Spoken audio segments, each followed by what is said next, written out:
तो हमारी कहानी की शुरुआत में हमें बताया जाता है, जो हमारा मेन कैरेक्टर होता है वो बोल रहा होता है कि मेरे पिताजी मुझसे हमेशा यही कहते थे कि मुझे हमेशा मेरे क्लैन के लिए जीना है। उनका मतलब ये था कि मुझे किसी भी चीज़ की इच्छा नहीं करनी चाहिए और मुझे अपने भाई के साथ परछाई की तरह रहना चाहिए। फिर सीन थोड़ा सा दूर की तरफ शिफ्ट होता है और हमें दिखाया जाता है कि बहुत सारे जो योद्धा होते हैं वो एक लड़के के सामने खड़े होते हैं उसको मारने के लिए। फिर हमें दिखाया जाता है हमारा मेन कैरेक्टर जो कि अभी घुटनों पर होता है। फिर वहाँ पर कोई आ जाता है ये बोलते हुए कि ओहो कितना अनमोल नज़ारा है। फिर हमें हमारे मेन कैरेक्टर की शक्ल दिखाई जाती है जो कि बहुत ही ज़्यादा पिटा हुआ दिखाई दे रहा होता है हमें। और फिर हम लोग देखते हैं वहाँ पर बहुत सारे जो सैनिक उससे लड़ रहे होते हैं उनकी तरफ इशारा करते हुए वो आदमी बोलता है कि एक योद्धा अकेले महाद्वीप के सबसे शक्तिशाली सेनापतियों के साथ लड़ाई कर रहा है। ये तो बहुत ही ज़्यादा प्यारा नज़ारा है। और हम लोग देखते हैं कि हमारा मेन कैरेक्टर ने बहुत सारे लोगों को वहाँ पर मार दिया है। और जो आदमी वहाँ पर आया होता है वो बोलता है कि मुझे तुमसे बिल्कुल ऐसी ही उम्मीद थी। और हम लोगों को हमारे मेन कैरेक्टर का नाम फाइनली बताया जाता है। उसका नाम होता है सियान वर्ट। और जो इस इंसान को पहचान लेता है जो उसके सामने आया होता है और वो बोलता है कि बोरिस। और बोरिस उसकी तरफ देखकर बहुत ही ज़्यादा एवलिश स्माइल कर रहा होता है। और हमारा जो मेन कैरेक्टर होता है वो अपने चाकू को समन कर लेता है और वो उससे पूछता है कि तुम्हें ऐसा करने के लिए किसने मजबूर किया। और वो तो अटैक करने के लिए प्रिपेयर हो जाता है बोरिस के ऊपर और ये पूछता है कि क्या महाराज ने तुमसे ये करने को कहा था। लेकिन जो बोरिस होता है वो बोलता है कि ये बिल्कुल काला माना एमिट कर रहा है। ये कितना ज़्यादा घिनौना है यार, तुम्हें बिल्कुल अफवाहों के जैसे थे, तुम मिस्ट के हत्यारे हो। और हम लोगों को दिखाया जाता है जो हमारा मेन कैरेक्टर होता है वो बहुत ही ज़्यादा डार्क एनर्जी को एमिट कर रहा होता है जिसको देखकर वहाँ पर बहुत सारे लोग डर जाते हैं। जो बोरिस होता है हमें बताता है कि मिस्ट एक ऐसा संगठन है जो हमारे नाइट ऑफ लाइट के लिए बिल्कुल कोहरे की तरह है। मैं ऊंचे के दर्जे के जो लोग हैं उनको बता दूंगा कि मैंने एक और मिस्ट के हत्यारे से छुटकारा पा लिया। फिर हमें दिखाया जाता है सियान और वो बोलता है कि ज़रूर आगे बढ़ो, अगर इसके बाद तुम्हारे पास बोलने के लिए मुंह भी बचे तो बता देना ऊपर के अधिकारियों को। और वो बोलता है कि अगर मेरा काम पूरा हो गया यहाँ पर जो मैं करने आया हूँ तो मैं वादा करता हूँ कि तुम्हारे मुंह में एक भी दांत नहीं बचेगा। फिर हम लोग देखते हैं कि वो बहुत ही ज़्यादा माना एमिट करने लग जाता है और बोरिस को उससे बचने के लिए अपने हाथों को आगे करना पड़ता है। और वो बोलता है कि अगर तुम अपनी गुप्त शक्तियों का प्रयोग करने जा रहे हो तो ऐसा मत करो, अभी के अभी हार मान जाओ, क्योंकि हमने यहाँ पर बहुत सारे बैरियर लगा रखे हैं। और बैरियर का नाम सुनते हमारा जो सियान होता है वो बोलता है कि अपने मन में बोलता है कि मुझे कैसे भी करके यहाँ से निकलना होगा। फिर मुझे अपने भाई के साथ मिलकर असली दोषी को पकड़ना होगा जिसने मेरे ऊपर ऐसा हमला करवाया है।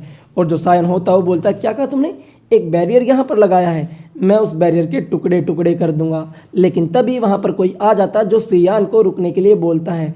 और उस आदमी के वहाँ पर आते ही बोरिस भी उसके सामने अपना सर झुका लेता है।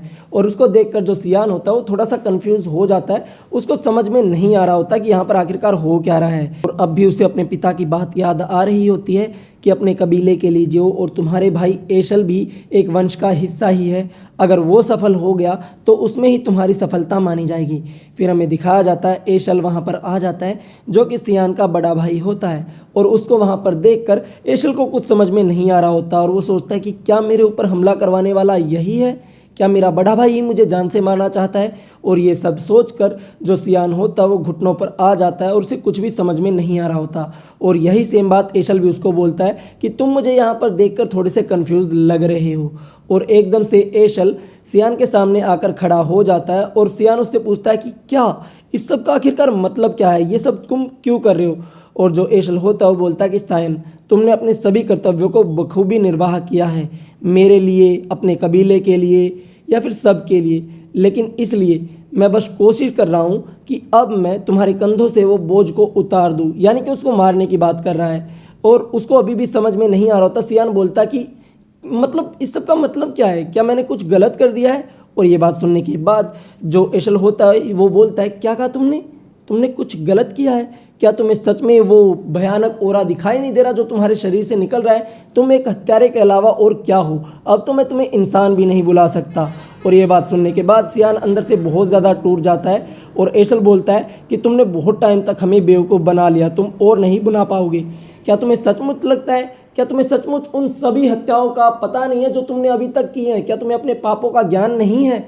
और ये बात सुनने के बाद जो सैन होता है वो बोलता है कि कौन सा पाप, कौन से मर्डर, तुम किस बारे में बात कर रहे हो, यहाँ पर आखिरकार हो क्या रहा है। और वो बहुत ज़्यादा गुस्सा हो जाता है और वो बोलता है कि मैंने तुम्हारा हर टाइम साथ दिया है, मैंने तुम्हारा राजा बनने तक साथ दिया है, मैंने तुम्हारा डीमन आर्मी की रेड में साथ दिया है, मैंने हर तुम्हारी उस चीज़ में साथ दिया है जिसको तुम पाना चाहते थे।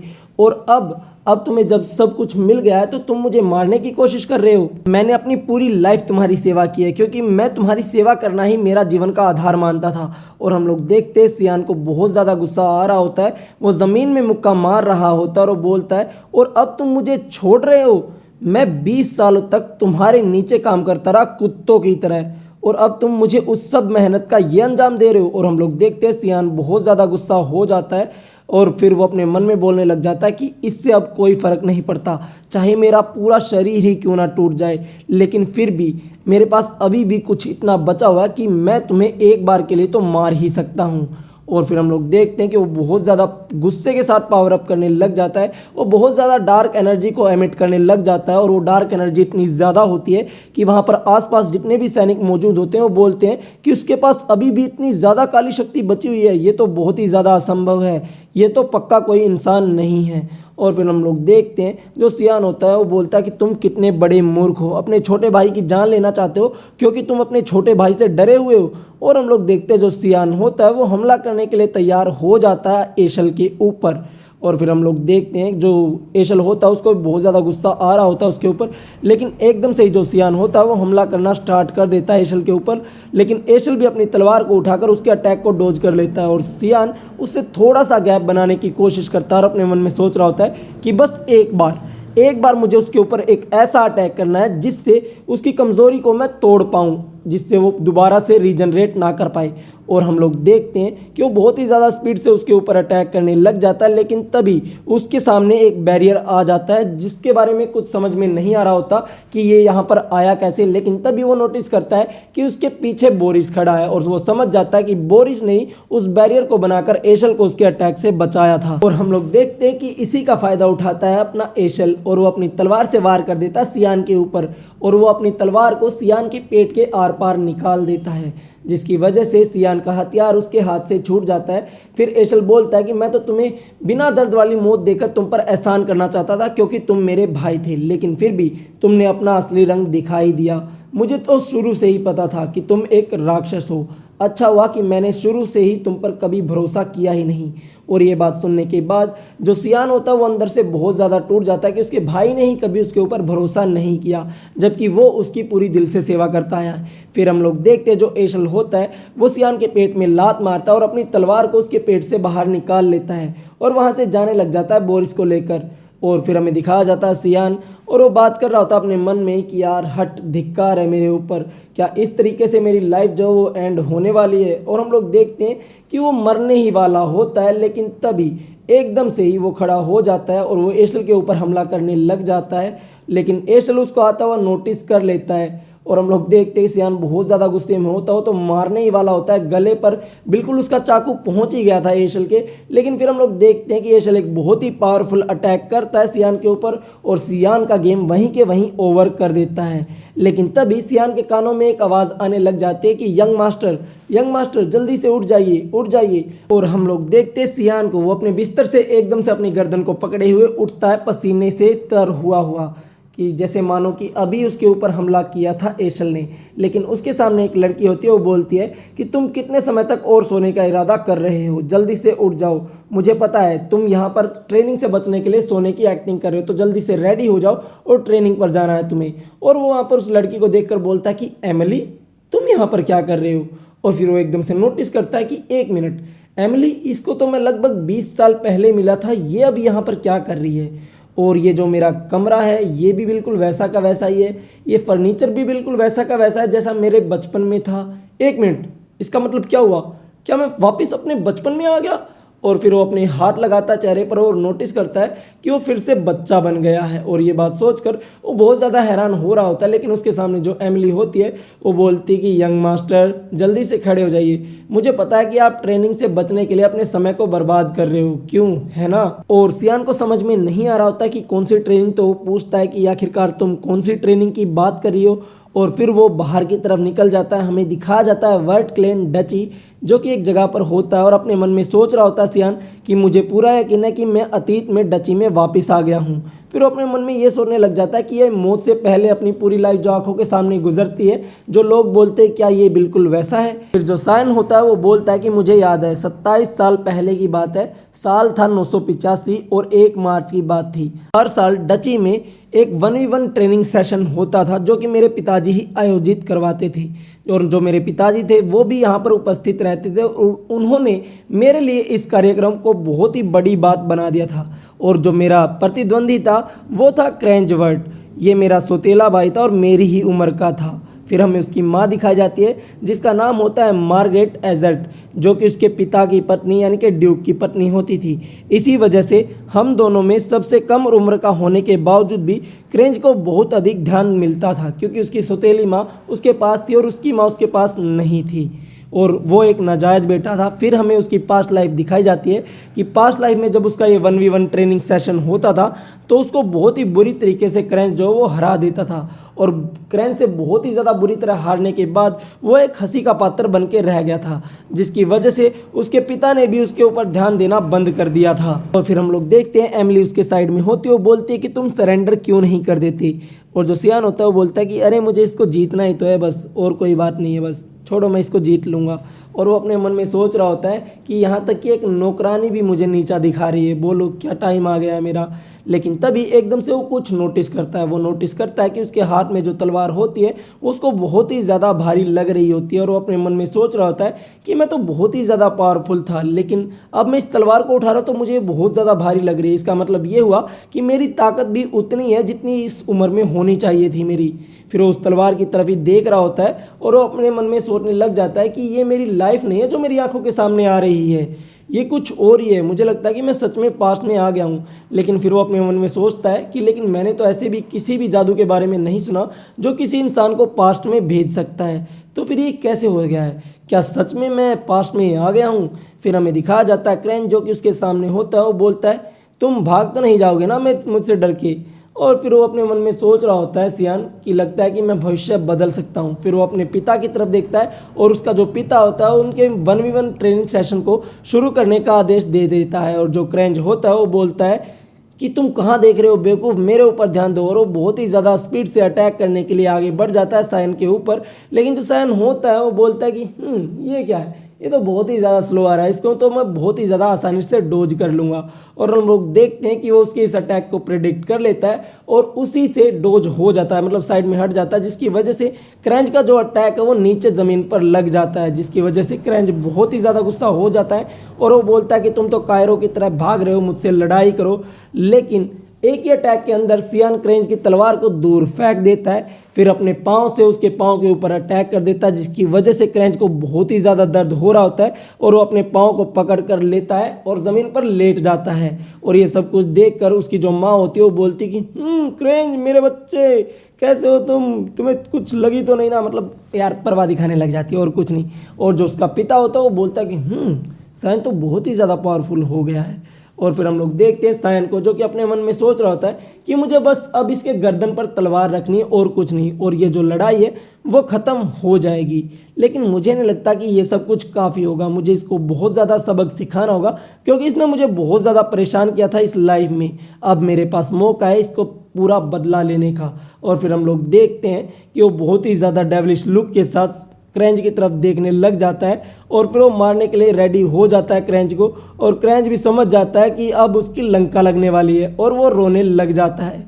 फिर हमें दिखाया जाता है कि क्रेंच को पीट पीट कर सायन ने बहुत ही बुरी हालत कर दी, उसके मुंह से झाग भी निकल रहा होता है। और आखिर में उस 1v1 परीक्षण का जो है फैसला सुना दिया जाता है कि सायन जो है इसका विजेता है और क्रेंच जो है वो हार चुका है। अब सीन शिफ्ट हो जाता है दूसरी तरफ, जहां पर सायन हमें बता रहा होता है कि उसके पिता ने उसको मिलने का आदेश दिया है और उन्होंने अपने बिजी शेड्यूल से टाइम भी निकाला है सायन से मिलने के लिए। और सायन अपने मन में सोच रहा होता है कि मैंने 1v1 जीत कर इतना ज़्यादा बड़ा काम कर दिया, क्या अब मेरे पिताजी मेरे ऊपर ध्यान देंगे।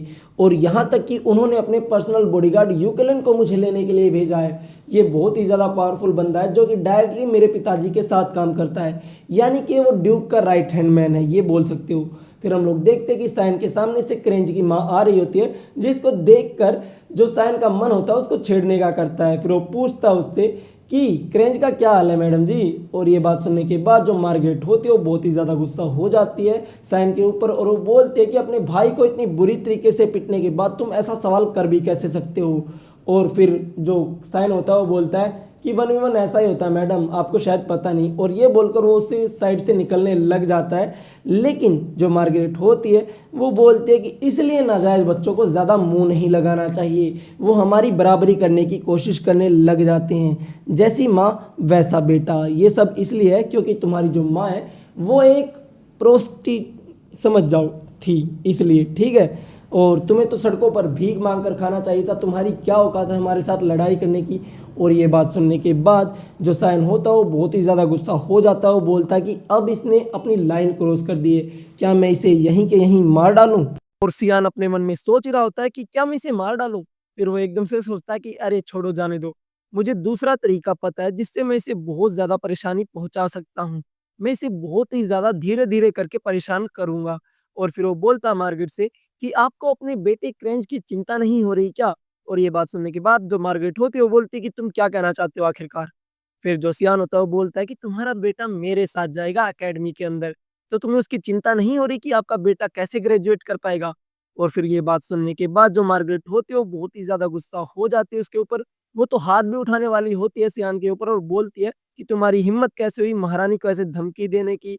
लेकिन जो यूकेलेन होता है वो बीच में आ जाता है महारानी के, और वो बोलता है कि मुझे खेद है महारानी, और ड्यूक ने हमें ऑर्डर दिया है कि मैं जल्दी से जल्दी सियान को लेकर आऊँ, और हम पहले से ही बहुत ही ज़्यादा लेट हो गए हैं, तो अब हम चलते हैं। और ये बात बोलकर यूकेलेन उसके सामने से सियान को ले जाता है, जिसकी वजह से जो सियान होता है वो बहुत ही ज़्यादा खुश हो रहा होता है कि ड्यूक का जो आदेश है वो सर्वोपरि है। इसके लिए जो यूकेलेन है वो मेरी रक्षा करेगा, चाहे कुछ भी हो जाए। और यूकेलेन की तरफ देखकर सियान अपने मन में सोच रहा होता है कि मुझे विश्वास नहीं हो रहा कि मेरे पिता ने अपना पर्सनल बॉडीगार्ड मुझे लेने के लिए भेजा है, और ये तो महारानी के सामने तक नहीं झुक रहा। फिर सीन शिफ्ट हो जाता है दूसरी तरफ और हमें दिखाया जाता है कि जो सियान होता है वो कमरे में आ चुका होता है, और उसके सामने उसका पिता खड़ा होता है जिसे वो झुककर अपना नमस्कार कर रहा होता है, और वो अपने मन में सोच रहा होता है कि हम 15 साल बाद ऐसे पर्सनल मीटिंग कर रहे हैं। फिर हमें बताया जाता है ड्यूक के बारे में, जिसको पश्चिमी भाग का राजा माना जाता है और लोग उसे महाद्वीप का रक्षक बुलाते हैं। और ये माना जाता है कि उसने राक्षसी सेना का जो हमला है वो रोका था। और फिर हमें एक झलक दिखाई जाती है कि कैसे ड्यूक ने उन राक्षसों का सामना किया था और उनको तबाह कर दिया था। फिर हमें वही सब बातें बताई जाती है उसके बारे में कि ये इतना महान राजा है, ये तो तब तक सेवा करता रहेगा जब तक मर नहीं जाएगा। और ये सब बातें हमें सियान अपने बारे में बता रहा होता है कि उसको यही सब बातें अपने पिता के बारे में याद है। फिर जो उसका पिता होता है उसके सामने बैठ जाता है और उससे पूछने लग जाता है कि मैंने तुम्हारी तलवारबाजी देखी, तुम उस तलवार से यानी कि कहीं की उस तलवार के अटैक से एकदम सटीकता से बच गए थे, तुमने ये कैसे किया? और ये सवाल पूछते ही हम लोग को दिखाया जाता है कि सियान पूछता है कि क्या क्या मतलब क्या? फिर सियान का पिता उसे बताता है कि तुमने क्रेंज के हमले को एकदम सटीकता से देखा और तुम वहां से हट गए और उसके उस अटैक को डोज कर लिया। मैं ये पूछना चाहता हूँ कि तुमने ऐसी तलवारबाजी आखिरकार सीखी कब?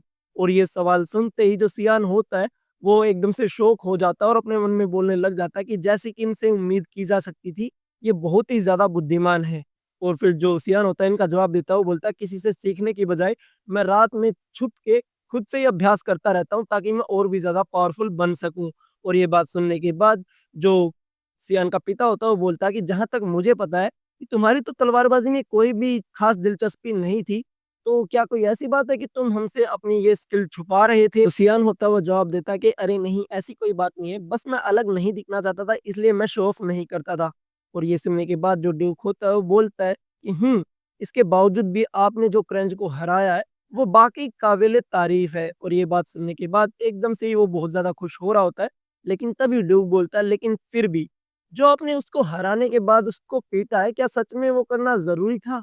और ये बात सुनने के बाद जो सियान होता है वो बोलता है कि इनके सवाल काफ़ी चतुराई भरे हैं। मतलब वो अपने मन में बोल रहा होता है ये बात, और वो बोलता है कि क्या इसका मतलब ये हुआ कि अब ये मुझे एक्नॉलेज कर रहे हैं? फिर जो सियान तो है वो थोड़ा-सा सोचने के बाद जवाब देता है कि मैं कुछ साबित करना चाहता था। और ये बात सुनने के बाद ड्यूक पूछता है कि क्या तुम कुछ साबित करना चाहते थे? और भला वो क्या है? और ये बोलने के साथ ही सियान बोलता है कि भले ही हम दोनों भाई हैं लेकिन मैं क्रंच से बेहतर हूँ। मैं ये साबित करना चाहता था, इसलिए मैंने क्रेंच को 1v1 का असली मतलब समझाया। और ये बात सुनने के बाद एकदम से ही जो ड्यूक होता है वो बहुत ही ज़्यादा खुश हो जाता है और वो बोलता है कि बहुत बढ़िया, ये जो तुम्हारा जवाब था वो बहुत ही ज़्यादा स्पष्ट और सीधा था। मुझे पता ही नहीं था कि तुम इतने ज़्यादा प्रतिभाशाली हो। मुझे यह सुनकर बहुत ज़्यादा खुशी हुई। ड्यूक बोलता है सायन से कि मुझे उम्मीद है कि आप एक दिन एशल के एक मजबूत सहयोगी बनोगे। और ये बात सुनने के साथ ही जो सियान का चेहरा होता है वो डर के मारे काँप उठता है और वो बोलता अपने मन में कि क्या? मुझे ऐसा क्यों, मतलब मुझे सहयोगी ही क्यों बनना पड़ेगा एयरसेल का? यहाँ पर तो कुछ भी चेंज नहीं हो रहा। और फिर उसको वही सारे फ्लैशबैक आ रहे होते हैं कि एयरसेल उसको जान से मार रहा है उसकी पुरानी लाइफ में, जहाँ से ये अब वापस में अपने बचपन में आया है। और वो सोच रहा होता अपने मन में कि यहाँ पर तो कुछ भी चेंज नहीं हो रहा। मेरे पिता का जो ऑब्सेशन था अपने बड़े बेटे एयरसेल के साथ वो बिल्कुल सेम ही होता जा रहा है। और वो बिल्कुल नर्वस हो रहा होता वहाँ पर बैठा-बैठा, उसके हाथ-पैर काँपने लग जाते हैं। फिर ड्यूक बोलता है कि यहाँ पर कोई पुरस्कार समारोह तो नहीं हो रहा, लेकिन फिर भी 1v1 जीतने के लिए मैं तुम्हें कोई इनाम देना चाहता हूँ। तो अगर तुम्हें कुछ भी चाहिए हो, तो मुझे बताने से पहले बिल्कुल भी मत डरना। और ये बात सुनने के बाद एकदम से जो सियान होता है, वो अपने मन में सोचने लग जाता है कि मैं उस कमीने एशल के हर एक इरादे को बर्बाद करना चाहता हूँ। फिर वो अपने पिता से बोलता है कि मैं चाहता हूँ, और हमें बताया नहीं जाता। और अब सीन शिफ्ट हो जाता है एमिली की तरफ, जो कि चिल्लाकर बोल रही होती है कि क्या तुम फ्रंट लाइन में जाना चाहते हो? तुम पागल हो गए क्या? और वो कंटिन्यूअसली सियान के ऊपर चिल्ला ही रही होती है, लेकिन सियान बोलता है कि हाँ, मैंने यही माँगा पिताजी से, लेकिन अभी मुझे पक्के तौर पर नहीं पता। और एमिली बोलती है कि अरे यार, तुम पागल हो गए हो क्या? तुम्हें पता नहीं कि वो कैसी जगह है? उस जगह पर क्रूर और भयानक दानव जानवर घूमते रहते हैं। फिर हमें बताया जाता है यूसिफ साम्राज्य के पश्चिम में वेलियास में इस महाद्वीप में केवल एक ही जगह है जिसे फ्रंट लाइन कहा जाता है, और वो है रेमिया घाटी, जिसे फ्रंट लाइन के नाम से भी जाना जाता है। यह एक ऐसा युद्ध क्षेत्र है जहाँ पर सैकड़ों सालों से राक्षसों के साथ हमारा निरंतर युद्ध चलता आ रहा है। इसीलिए उसके जो पिता थे वो शुरू में अड़े हुए थे कि वो उसको फ्रंट लाइन में नहीं भेज सकते। लेकिन फिर उसके पिता ने उसके सामने एक शर्त रखी कि अगर वो फ्रंट लाइन को ज्वाइन करना चाहता है तो उसे पहले उसके लायक होना होगा। हालांकि सियान को ये बात कुछ ज्यादा खास समझ में नहीं आती, लेकिन फिर वो अपने मन में सोचने लग जाता है कि फिलहाल उसको अपनी पावर बढ़ाने पर ध्यान देना चाहिए, क्योंकि उसकी जो पावर है वो अपने सभी साथियों से बहुत ही ज़्यादा कम है। फिर वो अपने मन में सोचने लग जाता है कि चलो, इस बात का तो शुक्र है कि मुझे अपनी फाइटिंग स्पिरिट और एक्सपीरियंस याद है, जिसकी वजह से मैं क्रेंच को बहुत ही आसानी से हरा पाया। और उसको अपने शरीर में अपने डिमोनिक एनर्जी का भी एहसास हो रहा होता है, लेकिन वो बहुत ही ज़्यादा कम मात्रा में होती है। फिर वो अपने मन में सोचने लग जाता है कि अगर वो अपनी बॉडी को प्रॉपर तरीके से ट्रेन करेगा, तो वो अपनी पूरी शक्ति का इस्तेमाल कर पाएगा। और वो आज ही से ट्रेनिंग शुरू करने की सोच रहा होता है अपने मन में, लेकिन तभी वहाँ पर दरवाज़ा खुलता है बहुत ही ज़्यादा ज़ोर से, और कोई वहाँ पर आ जाता है उसके नाम को चिल्लाते हुए। और उसको वहाँ पर देखकर सियान की जो हालत होती है वो बहुत ही ज़्यादा खराब हो जाती है, क्योंकि उसके सामने होती है उसकी बड़ी बहन एलिस, जो कि आते ही उसकी गर्दन पकड़ लेती है और उसको हिलाने लग जाती है बहुत ही ज़्यादा ज़ोर-ज़ोर से। और जो एमिली होती है वो मिस एलिस को बोलती कि ओह मिस एलिस, कैसी हैं आप? और फिर हम लोग देखते हैं एलिस को, वो बोलती कि मैंने भी सुना कि तुम पिताजी से बात कर रहे थे कि तुम फ्रंट लाइन में जाना चाहते हो, वहाँ पर लड़ाई करना चाहते हो। और जो सियान होता है वो बोलता है कि बहन प्लीज़ मुझे छोड़ दो यार, मुझे साँस नहीं आ रहा। फिर एमिली उसको ज़मीन पर फेंक देती है और उसकी हालत वहीं पे खराब हो जाती है। और जो एलिस होती है वो बोलती है कि क्रेंच को हराने के बाद तुम्हारे अंदर थोड़ा-सा घमंड आ गया है, मुझे ऐसा लगता है। तो चलो, तुम अभी मेरे पीछे आओ छत पर।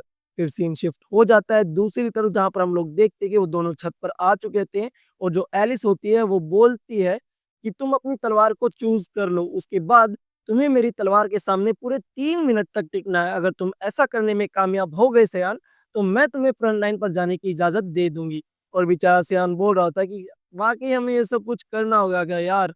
और फिर जो एलिस होती है वो बोलती है कि और हाँ, मेरा एक सवाल भी है तुमसे। और फिर वो अपने भाई को सावधान होने के लिए बोल देती है और बोलती है, क्या तुम परिवार की बागडोर संभालने की कोशिश कर रहे हो? यानी कि तुम एशल की जगह लेने की सोच रहे हो? और वो अपने मन में सोच रहा होता है कि क्या क्या यार, मुझे इसमें कोई भी दिलचस्पी नहीं है। और जो एलिस होती है वो बोलती है ठीक है, फिर इसका मतलब मैं सही थी। अपनी तलवार ले लो जल्दी, मैं तुम्हारे ऊपर अटैक करने वाली हूँ। और जो बेचारा सियान होता है वो अपने मन में सोच रहा था कि क्या यार, मैं आज ही तो क्रैन से लड़ा था, मुझे दोबारा करना पड़ेगा। मैं बहुत ही ज़्यादा थक गया हूँ यार, मुझे विश्वास नहीं हो रहा कि मुझे ये सब कुछ दोबारा करना पड़ रहा है आज। लेकिन अगले ही पल हम लोग देखते हैं जो एलिस होती है वो बहुत ही ज़्यादा स्पीड से सियान की तरफ बढ़ने लग जाती है उसके ऊपर अटैक करने के लिए। और सियान भी समझ में आ जाती है कि यार वो तो सच में बहुत ही ज़्यादा सीरियस है और मेरे ऊपर अटैक कर रही है। और जैसे वो अटैक करने वाली होती है तो सियान उसके अटैक को बहुत ही आसानी से डोज कर लेता है। और ये सब कुछ देखकर जो एलिस होती है वो बोलती कि अपने मन में, ये तो बहुत ही ज़्यादा नामुमकिन है, एक 10 साल के बच्चे ने मेरे अटैक को ब्लॉक कर लिया। और सियान अपने मन में सोच रहा होता है कि क्या तुम सच में अपने 7 साल छोटे भाई के साथ लड़ाई करना चाहती हो? और फिर हम लोग देखते हैं जो एलिस होती है वो अपने अटैक को पीछे की तरफ धकेल लेती है, यानी वो थोड़ा-सा फॉल बैक कर लेती है और वो अपने मन में सोचने लग जाती है, उसने मेरी इतनी लंबी तलवार के अटैक को अपनी उस पतली-सी तलवार से डोज कर लिया। ये तो बहुत ही ज़्यादा इम्प्रेसिव बात थी और इसी बात से वो थोड़ी-सी चिढ़ भी जाती है कि उसने उसके अटैक को डोज कैसे कर लिया। और फिर वो अपने मन में सोच रही होती है कि शायद ये लक से कर लिया होगा। फिर वो बोलती है कि तुम्हारी जो सेंसेस है तो बहुत ही ज़्यादा कमाल के हो गए हैं। और ऐसा लुक देखने के साथ सियान समझ जाता है कि अब तो उसकी लंका लगने वाली है। और फिर हम लोग देखते हैं जो एलिस होती है वो बहुत ही ज़्यादा स्पीड से सियान के ऊपर अटैक करने लग जाती है और सियान भी उसके सभी अटैक्स को डॉज करने लग जाता है। और ये सब कुछ देखकर जो एलिस होती है वो बहुत ही ज़्यादा हैरान हो रही होती है कि आखिरकार ये मेरे अटैक को डॉज कर कैसे रहा है। फिर हम लोग देखते हैं बहुत ही ज़्यादा पावरफुल अटैक करती है एलिस सियान के ऊपर, लेकिन सियान अपनी तलवार की मदद से उसके अटैक को डॉज कर लेता है और अपनी तलवार को स्लाइड करके उसके गले की तरफ ले जाने ही वाला होता है, लेकिन रास्ते में उसको समझ में आ जाता है कि क्रैप यार, मैं तो उसकी जान ही ले लूँगा। फिर वो अपनी तलवार की ट्रैजेक्टरी को बीच रास्ते में ही बदल देता है और थोड़ा-सा पीछे हट जाता है और हम लोग देखते हैं एलिस भी थोड़ा-सा पीछे हट जाती है और जो सियान होता है वो पीछे आ जाता है, मंडेर पर बैठ जाता है और अपने मन में सोचने लग जाता है कि क्या यार, ये तो बहुत ही ज़्यादा खतरनाक हो सकता था। अगर मैं बीच रास्ते में अपने तलवार की दिशा को नहीं बदलता, मैं अभी एलिस की जान ही ले लेता। फिर वो हमें बताता है कि मिस्ट में ट्रेनिंग करने के दौरान उसे इंस्टेंट किल की ट्रेनिंग दी गई थी कि ताकि वो ज़्यादा टाइम बर्बाद किए बिना ही अपने अपोनेंट की जान ले ले। और फिर वो अपने मन में सोच रहा होता है कि यार 3 मिनट पूरे होने में आखिरकार कितना टाइम बचा है। मैंने अपनी तलवार में अपनी जादुई शक्ति डालकर इसको थोड़ा-सा ताकतवर तो बना लिया था, लेकिन अब लगता है कि मैं अपनी लिमिट्स पर पहुँच चुका हूँ। फिर हम लोग देखते हैं कि एलिस और भी ज़्यादा सीरियस हो जाती है और वो अपनी स्किल्स को एक्टिवेट करने लग जाती है और उसको ऐसा करता हुआ देखकर जो हमारा सियान होता है वो समझ जाता है कि ये तो 6 स्टार ग्रेड का जादू है, ये आखिरकार करना क्या चाहती है। फिर हमें एलिस दिखाई जाती है जो कि अपने ऑरा ब्लेड स्किल को एक्टिवेट करके सियान के ऊपर हमला करने के लिए रेडी हो जाती है और सियान अपने मन में सोच रहा होता है कि क्या यार, क्या ये सच में मुझे मारने वाली है क्या? ये तो मेरा टेस्ट ले रही थी ना। और हमें दिखाया जाता है एलिस की तरफ जो कि अपने मन में सोच रही होती है कि मैं हार नहीं सकती, मैं हार नहीं सकती, मैं कभी नहीं हार सकती। फिर हम लोग देखते हैं कि उसके चेहरे के भाव को देखकर सियान समझ जाता है कि अब वो पूरे तरीके से पागल हो गई है। फिर वो अपने मन में सोचता है कि अगर मैं उसके इस अटैक को ब्लॉक भी कर लूँगा तो मैं किले के बाहर गिर जाऊँगा और मर जाऊँगा। तो अब मेरे पास कोई और रास्ता है ही नहीं। मुझे उसके ऊपर अटैक करना ही होगा। और हम लोग देखते हैं जो सियान होता है वो भी उसके ऊपर अटैक करने के लिए आगे बढ़ रहा होता है, लेकिन अपने मन में सोच भी रहा होता है कि प्लीज़, प्लीज़ अब तुम हेजिटेट मत करो, प्लीज़ अब तो तुम बाहर आ जाओ यूकेलिन। और हम लोग देखते हैं कि जैसे ही वो दोनों एक-दूसरे के ऊपर अटैक करने वाले होते हैं और यूकेलिन वहाँ पर बीच में आ जाता है और उनको बोलता है कि अब बहुत हो गया। फिर हम लोग देखते हैं यूकेलिन उसको सियान को पकड़ लेता है अपने एक हाथ से और जो उसका अटैक होता है एलिस का, उसको भी अपनी तलवार से रोक देता है। फिर हम लोग देखते हैं कि उनके इस क्लैश की वजह से वहाँ पर बहुत ही भारी विस्फोट हो जाता है और फिर यूक्रेन बोलता है कि लेडी एलिस, आप छोटे मास्टर के ऊपर कुछ ज़्यादा ही शक्ति दिखा रही थी। और जो सियान होता है वो अपने मन में सोच रहा होता है कि मैं सोच ही रहा था कि आखिरकार तुम कब सामने आओगे यार। और फिर हम लोग देखते हैं कि एलिस भी होश में आ जाती है और होश में आते ही वो एकदम से सियान को गले लगा लेती है और वो बोलती है कि यार आई एम सॉरी यार, मैं थोड़ी-सी पागल हो गई थी। मैं बहुत ज़्यादा वो हो गई थी कि मैं तुमको जाने ना दूँ, मैं इसलिए तुमको हराना चाहती थी कि तुम फ्रंट लाइन पर ना जाओ, मैं तुम्हारी बहुत ज़्यादा चिंता कर रही थी। और उसको ऐसा करता हुआ देखकर वो अपने मन में सोचने लग जाता है कि हाँ, ये बिल्कुल भी नहीं बदली, ये बिल्कुल पहले की जैसी है जैसे मुझे याद थी। फिर हमें उसकी सिस्टर के बारे में बताया जाता है कि वो कितनी ज़्यादा पावरफुल है। उसने अकेडमी में बहुत सारे रिकॉर्ड बना कर रखे हैं, जो कि किसी ने भी आज तक तोड़े नहीं है। यहाँ तक कि उसे एशल के बराबर का माना जाता है, जो कि परिवार को सँभालने के सहयोगी बन सकते हैं। फिर वो बताता है कि लेकिन जैसे ही उसने नाइट ऑफ द लाइट में शामिल होने का फैसला लिया, तो उसके कुछ समय बाद ही उसकी मौत हो गई थी। फिर वो उसको गले लगाता है और अपने मन में बोलता है कि मैंने भी तुम्हें बहुत ज़्यादा मिस किया था एलिस, और इस बार मैं तुम्हें मरने नहीं दूँगा। और वो थोड़ा-सा इमोशनल भी हो रहा होता है और ये देखकर थोड़ी-सी एलिस भी हैरान हो रही होती है कि आखिरकार इसको क्या हुआ। लेकिन तभी वो यूक्रेन की तरफ देखती है और वो बोलती है कि अरे हाँ, वैसे तुम तो ड्यूक के बॉडीगार्ड हो ना? तो तुम उनके साथ नहीं गए क्या? और फिर जो यूक्लिड होता है वो बोलता है कि फिलहाल मुझे छोटे लॉर्ड की रक्षा करने की असाइनमेंट मिली हुई है। हालाँकि मैं आपको ये बात पहले नहीं बता सकता था क्योंकि मुझको ये बात सीक्रेट रखने के लिए बोली गई थी। और जो हमारा सियान होता है, वो अपने मन में सोच रहा होता है कि मुझे तो ऑफ़िस से बाहर निकलते इसकी प्रेज़ेंस महसूस होने लग गई थी। मैं तो बस इसको दिखाया नहीं कि मुझे ऐसा करना पता है। फिर हम लोग देखते हैं कि एकदम से सियान जो बेहोश हो जाता है एलिस की बाहों में ही, और एलिस बोलती है अपने मन में कि ये अभी भी स्टिल एक चाइल्ड ही है, इससे ज़्यादा कुछ नहीं है। और हमें दिखाया जाता है कि अगले दिन जो एलिस होती है, वो वापस से अकेडमी लौट गई थी।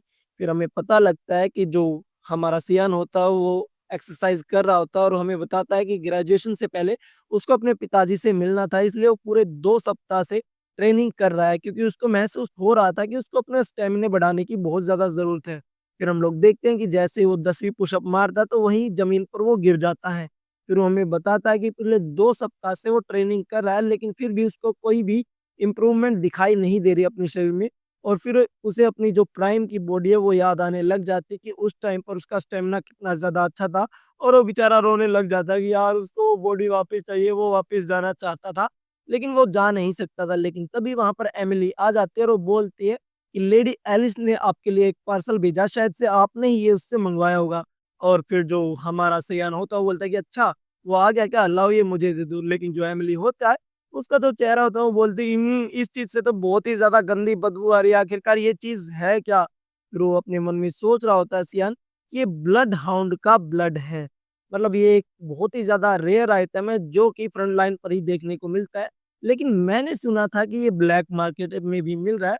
तो मैंने अपनी बहन एलिस को बोला कि मेरे लिए प्लीज़ वो लाकर दो, और उसने मुझे ये लाकर दे दिया। इससे बहुत ही ज़्यादा गंदी बदबू आती है, तो लोग इसको ज़हरीला समझते हैं। लेकिन मुझे पता है कि ये कितना ज़्यादा काम का है। मैंने इसका बहुत ही बार इस्तेमाल कर रखा है। इसकी वजह से मुझे पता है कि इससे मुझे क्या-क्या फ़ायदे होंगे, और इससे बहुत ही ज़्यादा गंदी स्मेल आ रही होती है, और एमिली वहाँ पर होती है और वो बोलती है कि छोटे मालिक, क्या आप सच में इसको पीने वाले हैं? और उससे बहुत ही ज़्यादा गंदी स्मेल आ रही होती है। और जो सियान होता है वो बोलता है कि याद है ना, जब तुमने पहली बार खाना बनाया था तो कितना ज़्यादा घटिया बना था। मैं ही इकलौता वो इंसान था जिसने उस खाने को खाया था और मैं ज़िंदा बच गया था। उसके मुकाबले में तो ये बहुत ही ज़्यादा टेस्टी है। और फिर हम लोग देखते हैं जो सियान होता है, वो ब्लड हाउंड के ब्लड को वहीं के वहीं पी जाता है। और जो कि बहुत ही ज़्यादा घटिया लग रहा था उसको। लेकिन फिर भी वो उसको पी जाता है और उसके शरीर से थोड़ी-सी डार्क एनर्जी जो है वह एमिट होने लग जाती है, और एमिली को महसूस नहीं होती वो, क्योंकि वो कोई फाइटर नहीं है। फिर वो बोलता है एमिली से कि मैं टहलने बाहर की तरफ जा रहा हूँ, और वो अपने मन में सोच रहा होता है कि चलो देखते हैं इस दवा का आखिरकार मेरे ऊपर कितना असर हुआ है। फिर हम लोग देखते हैं कि वो बाहर की तरफ आ जाता है और अपने मन में सोच रहा होता है कि मैं बहुत टाइम के बाद यहाँ पर आया हूँ। मैं इस दिन का बहुत दिनों से इंतज़ार कर रहा था, जब यूक्लिन मेरे आस-पास ना हो, वो कहीं पर गया हुआ हो। जंगल में अंदर की तरफ जाते टाइम वो हमें बता रहा होता है कि एक दिन प्रकाश के देवता एशल के सामने आए थे, और उन्होंने उसे एक सीक्रेट जगह के बारे में बताया था, जहाँ पर उसको एक बहुत ही ज़्यादा एंटीक पीस मिला था, जिसके बारे में बाद में तो सभी लोगों को पता लग गया था। लेकिन अभी एक ऐसा टाइम है जिस टाइम सिर्फ मुझे पता है, एशल को भी वो बात नहीं पता। फिर हम लोग देखते हैं कि वो आगे की तरफ चला जाता है और जंगल में एक जगह पर जाकर बैठ जाता है, और हाथ लगाकर ज़मीन पर बोलता है कि यही एक ऐसी जगह है जहाँ पर मानव बहुत ही ज़्यादा केंद्रित है। तो मुझे लगता है कि वो प्राचीन मंदिर है, वो अभी यहीं पर होना चाहिए। फिर वो अपने डार्क एनर्जी को अपने हाथों में केंद्रित करता है और ज़मीन पर एक बहुत ही पावरफुल अटैक कर देता है। फिर वो अपने मन में सोचने लग जाता है कि एशल, जो अब मैं करने जा रहा हूँ वो तुमने कभी सोचा ही नहीं होगा। फिर हम लोग देखते हैं कि उसके इस लास्ट अटैक की वजह से जो ज़मीन होती है वो फट जाती है, और ज़मीन के नीचे जो मंदिर की पैड़ियाँ होती हैं वो उसको दिखाई देने लग जाती है। फिर वो अपने मन में ही सवाल करने लग जाता है, क्या ये मुझे करना चाहिए? अब जो हमारा सायन होता है वो नीचे की तरफ जाने लग जाता है, ये सोचते हुए कि जब वो पिछली बार यहाँ पे आया था तो ये जगह थोड़ी-सी उसको अलग दिख रही थी। फिर वो हमें बताता है कि यहाँ पर एक ऐसा प्राचीन मंदिर है जो कि लुवेंडल देवता की सेवा के लिए बनाया गया था। फिर वो हमें बताता है कि यहाँ पर 300 साल पहले देवताओं और राक्षसों के बीच बहुत ही बड़ा युद्ध हुआ था। फिर वो आगे की तरफ बढ़ने लग जाता है और अपने मन में सोचने लग जाता है कि भला किसने सोचा होगा कि ये जगह ठीक हमारे महल के पीछे वाले पहाड़ों में छिपी होगी। फिर वो आगे की तरफ जाने लग जाता है, उसे एक तलवार दिखाई देती है और वो बोलता है कि हाँ, अब मैं उसे देख सकता हूँ। फिर वो हमें बताता है कि ये इस मंदिर के स्वामी की तलवार है। फिर वो हमें बताता है कि इंसानों ने बहुत साल पहले मॉन्स्टर्स की जो आर्मी थी उसको खदेड़ दिया था यहाँ से, यानी कि वेलिस से खदेड़ने में वो कामयाब हो गए थे। हालाँकि जो राक्षसों की सेना थी वो बहुत ही ज़्यादा पावरफुल थी इंसानों से, लेकिन ऐसा माना जाता है कि इंसानों के हाथ में बहुत सारे प्राचीन अवशेष लग गए थे, जिनको देवताओं के हथियार भी माना जाता था और उसी के अंदर ये तलवार भी थी जो मेरे सामने अभी है और इस तलवार का नाम है दुरान दी आर्क, प्रकाश के देवता की तलवार, जो कि एक बहुत ही ज़्यादा पवित्र तलवार थी और ऐसा माना जाता है कि इस तलवार का मुख्य हाथ था उन राक्षसों को हराने में और इसी से मेरा अंत भी होगा भविष्य में। फिर हमें वही फ्लैशबैक दिखाया जाता है जिसमें एशल अपनी तलवार का इस्तेमाल करके यहाँ पर हमारे सायनवाड को मार देता है। फिर वो अपने मन में सोचने लग जाता है कि शायद इस तलवार से मेरा कोई ना कोई लेना-देना तो ज़रूर होगा। मेरे रिग्रेशन में इसकी कोई ना कोई भूमिका तो ज़रूर से होगी। फिर यही सोचने के साथ वो उस तलवार को छूने लग जाता है, लेकिन उसे पता लगता है कि उससे कुछ भी नहीं हुआ। ये बात सोचने के बाद वो थोड़ा-सा उदास हो जाता है और उस तलवार को किक भी मारता है और वो बहुत ज़्यादा फ्रस्ट्रेट हो जाता है और ये बोलता है कि यार मेरा तो मूड खराब हो गया, चलो अपना काम करता हूँ और यहाँ से चला जाता हूँ। फिर वो उस तलवार से थोड़ा-सा दूर जाने लग जाता है जहाँ पर उसकी परछाई गिर रही होती है। फिर वो बोलता है कि मैंने उसे ढूँढ लिया। फिर हमें एक डार्क शैडो दिखाई जाती है उसी तलवार के जैसी और उसके पास बैठ जाता है। फिर वो हमें बताता है कि पहली नज़र में तो हमें सिर्फ़ ये शैडो ही लगती है, लेकिन यहाँ पर एक छिपा हुआ रास्ता है। फिर वो अपने डार्क एनर्जी को केंद्रित करता है उस जगह पर जहाँ पर उस तलवार की छाया पड़ रही होती है। फिर हम लोगों को देखने को मिलता है कि वहाँ पर एक पाथवे जो है वो खुल जाता है और जैसे ही उस पाथवे के अंदर जाता है, तो उसे देखने को मिलती है एक और तलवार और वो बोलता है कि वाओ! इसे देखकर कितना ज़्यादा अच्छा लग रहा है। फिर वो उस तलवार को अपने हाथ में ले लेता है और वो बोलता है कि ये है मेरी राक्षसी तलवार, जिसका नाम है कैरम और उसके उठाने के साथ ही उसकी जो डिमोनिक एनर्जी है, वो भी बहुत ज़्यादा एक्टिवेट हो जाती है और वो अपनी तलवार को गुड मॉर्निंग बोलता है, लेकिन उसकी जो तलवार है, अभी तक जागी नहीं होती और उस तलवार को हिलाता है। क्या तुम अभी तक सो रही हो? ये बोलते हुए उस तलवार को हिला रहा होता है और वो सोच रहा होता है कि यार, मेरी तलवार को पकड़कर मुझे कितना ज़्यादा अच्छा लग रहा है। मेरा अभी भी कुछ धमाल करने का मन कर रहा है। लेकिन तभी उसके सामने एक ब्लैक फिगर आ जाता है और उसको बोलता है कि बच्चे, क्या तुम्हें ज़रा भी डर नहीं लग रहा, जो तुम करने जा रहे हो? क्या तुम्हें पता नहीं कि इस तलवार को जगाने का क्या मतलब है? और सायन बोलता है कि इसका मतलब ये हुआ कि अब ये तलवार मेरी हो गई। लेकिन जो डार्क फिगर है वो और भी ज़्यादा बड़ा हो जाता है और वो बोलता है कि ऐसे डेमोनिक तलवार को जगाने का तुम्हें बहुत बड़ा इनाम देना होगा या फिर कहें कि बहुत बड़ा भुगतान करना होगा। और वो बोलता है कि अब कोई पछताने का फ़ायदा नहीं है, अब तुम्हारा शरीर मेरा हुआ। और हम लोग देखते हैं कि वो जो डार्क फिगर होता है, वो सायन की तरफ बढ़ने लग जाता है, उसकी बॉडी को पोज़ेस करने के लिए जो सायन वर्ट होता है, वो उस डार्क फिगर की गर्दन को एकदम से जकड़ लेता है और वो डार्क फिगर एक लड़की होती है और वो बोलती है कि ये क्या हो गया? तुम मुझे छू कैसे पा रहे हो? आखिरकार तुम हो कौन? और जो सायन वो होता है, वो बोलता है कि तुम पहले तो इतनी ज़्यादा बदतमीज़ नहीं थी जितना मुझे याद है और मैंने तुम्हें बताया ना कि ये तलवार अब मेरी है। लेकिन जो वो लड़की होती है वो अपने पंजों को निकालती है और साइनवर्ड के ऊपर थोड़ा-सा हमला कर देती है, जिससे वो थोड़ा-सा बच भी जाता है। लेकिन इसी वज़ह से वो जो लड़की होती है उससे थोड़ी-सी दूरी मेंटेन करने में कामयाब हो जाती है और वो उससे पूछती है कि आखिरकार तुम हो कौन? क्या तुम उसके सक्सेसर हो? और हम लोग देखते हैं सायन से बहुत ही ज़्यादा डिमोनिक एनर्जी निकल रही होती है और वो बोलती है वो लड़की कि आखिरकार मुझे तुम्हारे अंदर से एरिस का माना क्यों फ़ील हो रहा है? और जो सायन होता है वो बोलता है कि हाँ, मैं ही हूँ एरिस का सक्सेसर और अब ये तलवार मेरी हुई और अब मैं तुम्हारा मास्टर हूँ तो तुम मेरे सामने झुक जाओ। और हम लोगों को पता लगता है कि वो लड़की कोई और नहीं बल्कि डेमोनिक स्वॉर्ड कैरम ही है और ये बात सुनने के बाद वो बहुत ज़्यादा गुस्सा हो जाती है और वो बोलती है कि तुम एक बच्चे हो, मैं ये एक्सेप्ट नहीं कर सकती। और ये बोलने के साथ वो हमारे मेन कैरेक्टर के साथ लड़ाई करने लग जाती है बहुत ही ज़्यादा तेज़ी से और उसके सभी अटैक को सायन डोज़ कर रहा होता है और अपने मन में सोचने लग जाता है कि शायद से वर्ड जो अब काम नहीं करेंगे, मुझे इसे सबक सिखाना ही होगा। हालाँकि इस डेमोनिक स्वॉर्ड का काम यही है कि ये अपने यूज़र की बॉडी के ऊपर कब्ज़ा कर ले, लेकिन फिर भी मेरे पास अब कोई और तरीका नहीं है। मैं इसके ऊपर आसान वे में जा रहा था, लेकिन मुझे अब थोड़ा-सा टाइटली इसको सबक सिखाना होगा। फिर ये सोचने के साथ ही वो अपनी स्किल को एक्टिवेट कर देता है, जिसका नाम होता है डेमोनिक कंट्रोल, जिसकी वजह से जो डेमोनिक स्वॉर्ड होती है, वो वहीं के वहीं ज़मीन में धँस जाती है। मतलब वो लड़की डेमोनिक स्वॉर्ड ही है, तो ज़मीन में धँस जाती है और वो बोलती है मतलब जो सायन होता है वो बोलता है कि मैंने तुमसे पहले भी कहा था कि मुझे एक्सेप्ट कर लो अपने मास्टर के तौर पे जब तक मैं तुम्हारे साथ नाइस बिहेव कर रहा हूँ जब तक।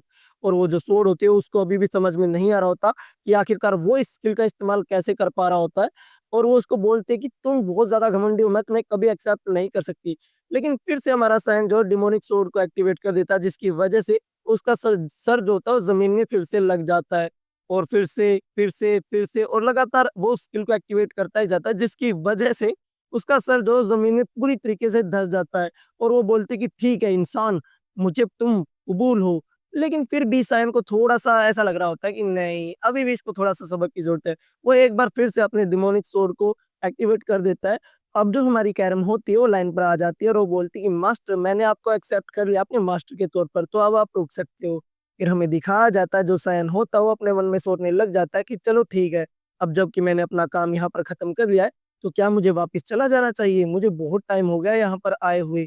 फिर वो बाहर की तरफ आ जाता है और कैरम भी बोलते हैं कि बहुत टाइम के बाद मुझे फ्रेश एयर मिली है साँस लेने के लिए और अब वो एक घोस्ट के तौर पर बाहर आ रही होती है और वो बोलती है कि वाओ! कितना ज़्यादा रिफ्रेशिंग है ये तो। और फिर वो एकदम से पूछती है अपने मास्टर से कि तुम्हारा नाम क्या है? और जो सायन होता है वो अपना नाम उसको बता देता है कि इसका नाम सायन वर्ट है और बोलती है कि सायन? क्या सच में एरो ने तुम्हें चूज़ किया एक बच्चे को? और जो सायन होता है वो बोलता है कि हाँ, मेरी पास्ट लाइफ़ में उसने मुझे चूज़ किया था। और वो बोलती पास्ट लाइफ़? इसका मतलब क्या है? तुम ये क्या बकवास कर रहे हो? और सायन होता है कि वो बताता है उसको कि वो एक बार मर चुका है पहले भी और उसको समझ में नहीं आ रहा होता कि अभी भी आखिरकार ये क्या बात कर रहा है। लेकिन तभी जो हमारा सायन होता है, वो इस डिवाइन तलवार के सामने आकर खड़ा हो जाता है और जो हमारी कैरम होती है वो बोलती है कि तो अभी भी सो रही है। और सायन होता है वो बताता है उसको कि अभी 20 साल और बचे हैं इसके ओनर के आने की, जब तक इसको सोना ही होगा। और ये बात सुनने के बाद कैरम बोलते हैं तुम तो ऐसे बात कर रहे हो जैसे तुम्हें सब कुछ पता है कि फ्यूचर में क्या होने वाला है। फिर जो सायन होता है वो अपने डिमोनिक स्वॉर्ड को रेडी कर लेता है उस डिवाइन स्वॉर्ड के ऊपर अटैक करने के लिए और हम लोग देख के कि वो अटैक कर भी देता है और उस डिवाइन स्वॉर्ड के ऊपर के हैंडल को थोड़ा-सा काट देता है। ये सब कुछ देखकर जो कैरम होती है, वो बहुत ज़्यादा शॉक हो जाती है और बोलती है कि आखिरकार तुम ये क्या कर रहे हो? तुम इसका करोगे क्या? और जो हमारा सायन होता है वो बोलता है क्या पता क्या हो? शायद से मैं फ्यूचर में इसका कुछ ना कुछ इस्तेमाल कर पाऊँ या फिर फ्यूचर में कुछ ऐसा इंटरेस्टिंग हो जाए, जो मेरे टाइमलाइन में नहीं हुआ था।